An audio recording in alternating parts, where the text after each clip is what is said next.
First off, I apologize if the next video comes out late. By the time this one is uploaded, I should be on a plane back to the US to visit family, so I might or might not be a bit jet-lagged. Anyways, why exactly does something that sounds as simple as staring at a computer screen have an impact on the game? Surprisingly, it's not just a quote-unquote desk volunteership, as some people might think. As some of the Warframe Discord moderators might testify, being in a position where you have to sometimes deal with the worst traits of people in an online environment can be a mentally draining task. Even though we associate the Warframe chat moderators with social justice warriors, they're still people like you and me, even if we find their beliefs and agenda to be questionable. The first big reason why chat moderation matters for DE is because it directly represents how they handle community relations. Let me give an example. EA as a company is universally hated by the internet, primarily because of their business practices and because of how they treat their customers. However, one of the big reasons why we remember that EA is dogshit is because of how their community team treated the Star Wars Battlefront scandal. I'm sure this rings a bell to you. In DE's case, having chat moderators that seem to be running amok, deleting and acting on their own political agenda gives the impression to their players that they don't have any true standards to selecting chat moderators, even though according to DE themselves, you have to be selected to become one, and you have to also adhere to the rules of Warframe like every other player. The problem with having hand-picked moderators is that it can be influenced by bias from DE themselves. In other words, it doesn't matter how willing or reputable you are among the Warframe community, if DE doesn't like you, they won't make you a chat moderator. The second reason why chat moderation matters is because if it's handled poorly, it establishes and demonstrates favoritism among the Warframe community. Here's another example.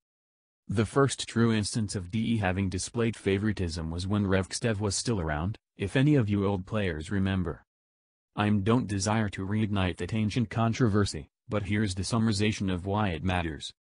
Rahetalius knowingly broke the rules of Warframe by creating multiple new accounts and switching between server regions to gain platinum discounts in order to gain as much platinum as cheaply as possible, and he also made several unpleasant remarks to other Warframe content creators and Warframe developers on Twitter.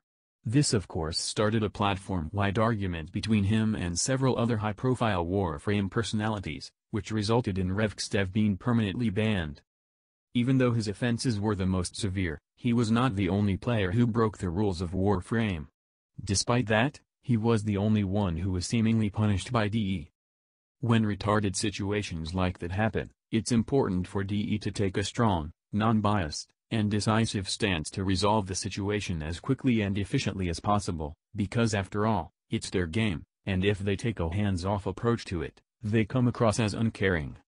In the case of their chat moderators, when DE is presented with multiple instances of their hand-picked volunteers knowingly violating the rules of Warframe but they still continue to do nothing to fix things, this signifies one of two things. Either A, they know the issue exists but choose to do little to nothing at all to address or resolve it because it's not a priority for them. Or B, they know the issue exists but allow it to persist because it matches their interests. In the eyes of the players, it doesn't matter how DE addresses the issue. What matters is how DE resolves the issue. After all, actions speak louder than words, and the loudest action is no action at all. The first step for DE to have good moderation is to just spend time actually playing and interacting with their community, in order to understand how we actually think. Even now, the best example of fantastic moderation I can think of is Firefall. When Firefall was still alive, their community manager Mikachu gained a positive reputation among the player base for one reason and one reason only: the way she treated the community. Mikachu is praised universally because she interacted with the players on a daily basis on the forums. She was part of weekly streams where the developers would just play the game, and most importantly, because she considered herself to be just another player like anyone else. Now compare the type of moderation to what we have, which is blatant censorship from the players that were chosen by DE, and barely anything above acknowledgement from DE themselves. The last reason as to why chat moderation matters is because of reputation, both in-game and out of game. Out of game, it's already starting to spread that our chat moderation isn't exactly the best thing about the game. This in turn does nothing but tarnish the reputation of the game, the player base, and the developers, purely over the actions of a select few individuals. In-game, it's the exact same situation as the guides of the Lotus program. Not all chat moderators or guides are pieces of shit, but because we have so many instances of both chat moderators and guides not behaving the way they're supposed to, it ruins the integrity of the moderators and guides who have done nothing wrong.